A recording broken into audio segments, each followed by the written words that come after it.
आप में से बहुत सारे ऐसे बच्चे हो जो इंटरव्यू राउंड तक पहुंचे हुए होते हो, चाहे वो सिविल सर्विसेज हो, असिस्टेंट कमांडेंट हो, या फिर स्टेट पीसीएस हो।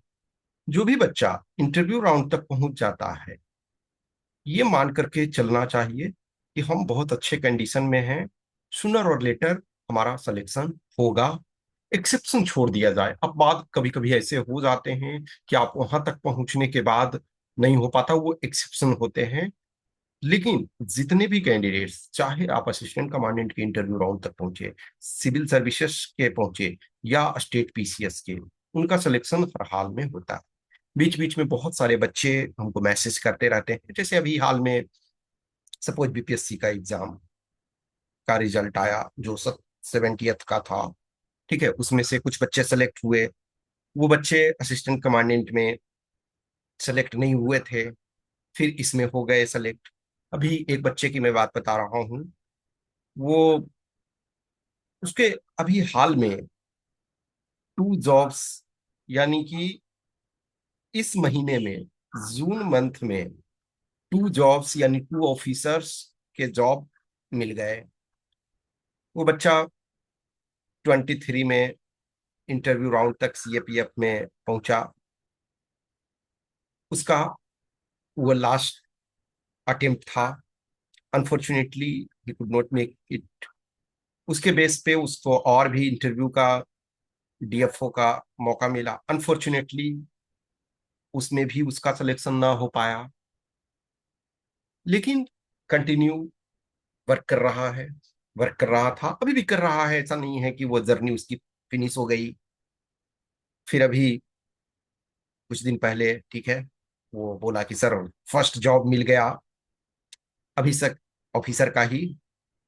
ठीक है, अभी रिजल्ट आया जब ये बीपीएससी का 70th का, तो उसमें भी हुआ कि यस सर सिलेक्शन हो गया, but not satisfied with rank.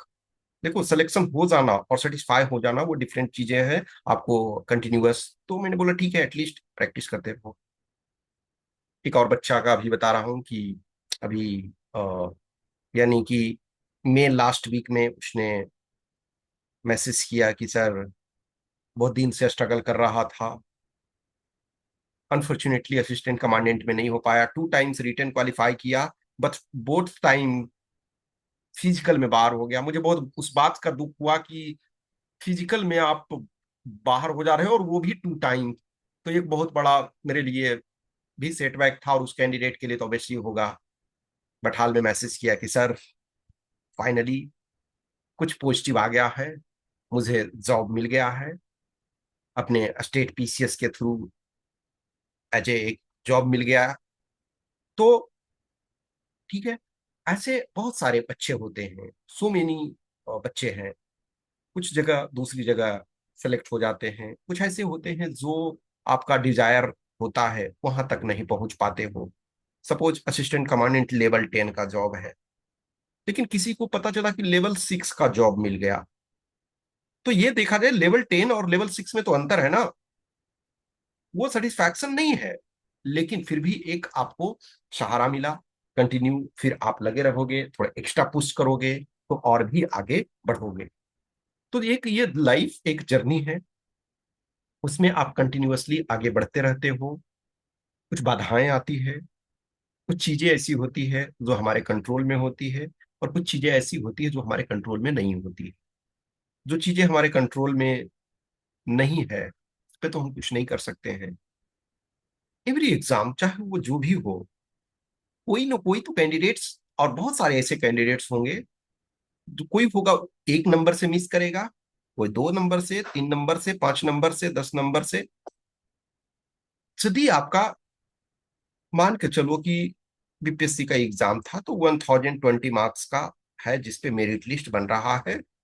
900 marks written part, 120 marks personality test interview part. अब सपोज करो कि सिलेक्शन यदि 528 में हुआ है, और किसी को 526 आ जाए, किसी को 527 आ जाए, किसी को 520 आ जाए, 525 आ जाए, बिलीव मी, ये बच्चे बहुत अच्छे कंडीशन में हैं। शायद कुछ चीजें फेवर नहीं की, शायद रिटर्न पार्ट में 2 मिनट और मिला होता तो वो 2 नंबर और ले आते। या सपोज एक मैथ उन्होंने डीआई सोल्व किया जल्दीबाजी में, आंसर सपोज करो कि उसको 105.3 लिखना था और उन्होंने 103.5 लिख दिया। ऐसे हो जाते हैं कभी मिस्टेक, और उसके कारण सपोज उनका 2 नंबर कम मिल गया, या शुरू में ही उनका गलत हो गया, फाइनल पूरा प्रोसेस उनका गलत हो गया, तो 6 नंबर उनको कम मिल गया, तो वो 522 पर पहुंच गए। क्या हम ये कहेंगे कि ये बच्चा अच्छा नहीं है? शायद नेक्स्ट टाइम आप पुश करोगे तो हो जाएगा। एवरी एग्जाम में आपका असिस्टेंट कमांडेंट में ही आपने देखा 24 वाला बैच का जो रिवाइज रिजल्ट आया, जो लोग, बहुत सारे बच्चे होपफुल थे। अब सपोज करो कि किसी का 308 था, किसी का 307 था।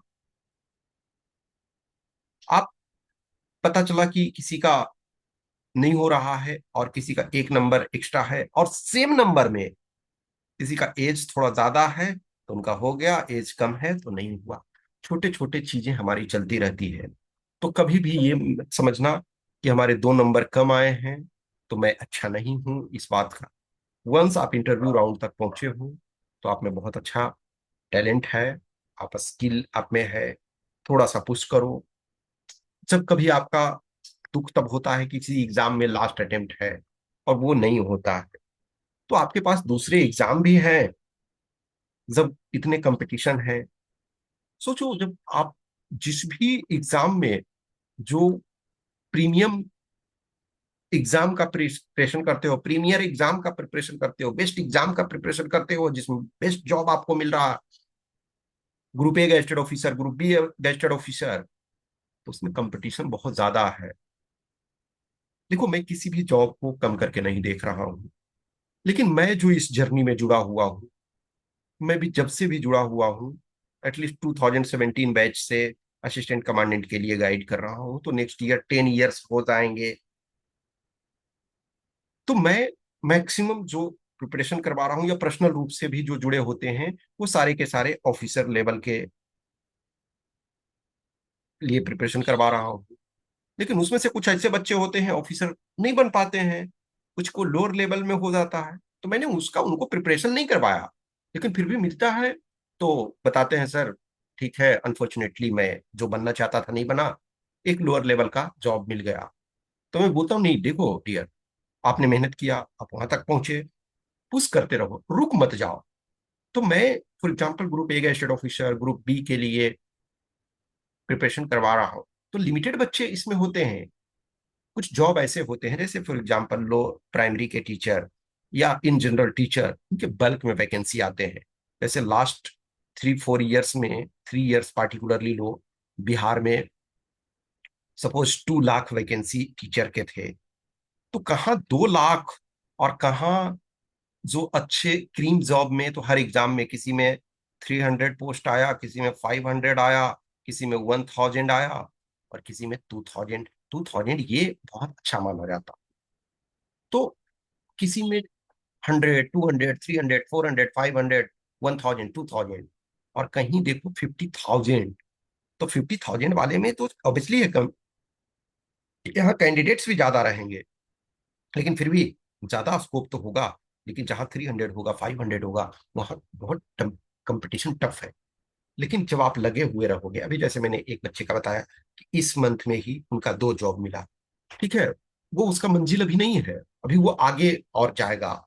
बहुत बार आप में से ऐसे बच्चे को लगता है कि जब किसी का सिलेक्शन नहीं होता है तो उनको लगता है कि जिसका सिलेक्शन हुआ सर, इनको 2-3 जगह, जैसे अभी 24 वाले में ही कुछ ऐसे बच्चे कि सर अभी जैसे किसी का और पीसीएस में सिलेक्शन हो गया, और असिस्टेंट कमांडेंट में भी, तो असिस्टेंट कमांडेंट नहीं ज्वाइन करेंगे तो क्या हमें रिजर्व लिस्ट में और एक्स्ट्रा मिलेगा? नहीं, ये नहीं, रेगुलर वैकेंसी वाले में नहीं होता। तो वैसे टाइम में आपको दुख होता है कि एक ही बच्चा दो दो जगह सेलेक्ट हो गया, कोई 3 जगह सेलेक्ट हो गया, तो वो सीट खा रहा नहीं। देखो डियर, यहाँ आप अपने एंगल से भी देखो, हर पर्सन के पास ये फ्रीडम है कि वो अपना इम्प्रूवमेंट करे। हाँ, ये जरूर होता है कि सेंट्रलाइज्ड वैकेंसी आती है तो वो सबके लिए अच्छा होता है। जैसे अभी देखोगे बीपीएससी के हिस्ट्री में शायद जो मैं समझता हूँ कि जो 70th बीपीएससी था उसमें हाईएस्ट वैकेंसी था 2000 प्लस वैकेंसी, यानी 2028 या समथिंग जो भी होगा, 2028, 27, 26 कुछ ऐसे ही एग्जैक्ट अभी, लेकिन 2000 प्लस अभी रिजल्ट आया। तो सोचो किसी ईयर में 345 भी आए और किसी ईयर में वही 2000 प्लस, तो 2000 समझ सकते हो, ये आपका फाइव, ये ऑलमोस्ट 6 टाइम एक तरह से हो गया। तो जहां 345 आया, जहां 2000, ये तो ये बहुत ज्यादा होता। तो सबके पास मौका मिलता है कभी ना कभी, आपको किसी भी टाइम थोड़ा सा लकी हुए, मेहनत आपका साथ दिया, वो चीज हो जाता है, सिलेक्शन हो जाता है। तो जब भी इंटरव्यू राउंड तक कभी भी पहुंचे हो तो प्लीज हिम्मत ना हारो। आप उस द्वार तक पहुंचे हुए हो, आपका जो वाटर है वो 99 डिग्री सेंटीग्रेड तक जो है गर्म हो चुका है। 1 डिग्री एक्स्ट्रा आपको 100 डिग्री पहुंच करके थोड़ा देर वहां रुकना पड़ेगा और वो आप वेपराइज हो जाओगे, यानी कि सिलेक्शन हो जाएगा। तो 99 डिग्री तक आप पहुंचा चुके हो, 1 डिग्री और है, मत रुको वहां।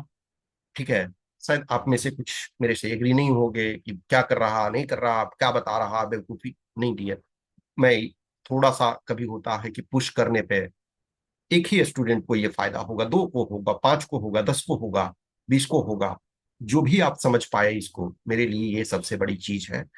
तो पुश करते रहो, आप कभी भी हार करके ना बैठो। Life is all about experience, जीवन जो है एक्सपीरियंस है। आप इस एक्सपीरियंस को जियो, उससे लर्न करो और आगे बढ़ो। एक बार जब सिलेक्शन हो जाएगा तो उसकी फीलिंग जो होगी उसको शब्दों में नहीं कहा जा सकता, उसको आपको फील करना पड़ेगा खुद से। ठीक है, तो अभी जो टाइम है उसको यूटिलाइज करो। कुछ क्वेश्चंस क्यूरी डाउट होता है तो आप प्लीज हमको मैसेज कर सकते हो। मैं पर्सनल रूप से अधिक बच्चों को रिप्लाई करने की कोशिश करता हूँ जहां तक पॉसिबल हो सकता है। ठीक है, मैं कॉल नहीं ले पाता हूँ सबका, जब जिनका अपॉइंटमेंट होता है तो मैं उन्हीं का, अदरवाइज मैं मैसेज करो, मैं मैसेज का सूनर और लेटर रिप्लाई। या कभी किसी का मैंने सपोज करो कि मैसेज शायद ना देख पाया, शायद ध्यान ना दिया, या किसी टाइम मैंने आपका मैसेज तो शायद खोला लेकिन किसी कारण से हो सकता है कि मुझे कुछ दूसरे काम आ जाए, शायद मैं मैसेज आपका देख करके भी कभी कभी हो सकता है ना रिप्लाई करूं। तो प्लीज रिमाइंड करो, ये ना सोचो कि मैंने जानबूझ करके आपके साथ, बहुत बार होता है कि मैं कुछ और काम में बिजी हूँ, किसी का मैसेज देखा, मैं सोचा रिप्लाई करूंगा, लेकिन शायद वैसे टाइम में रिमाइंड एक बार करवा तो ठीक है। और अदरवाइज पॉजिटिव एटीट्यूड रखो। जीवन एक एक्सपीरियंस का नाम है। जब आप के पास वो मेच्योरिटी आ जाती है, जब आप उस लेवल में पहुंच जाते हो, तो no power can stop you. तो कहते हैं ना कि no power can stop the idea which time has come. तो आपका जब रिजल्ट होना होगा, एक बार उस टाइम तक पहुंच गए हो तो जरूर होगा, कोई उसको रोक नहीं सकती है। Okay, thank you.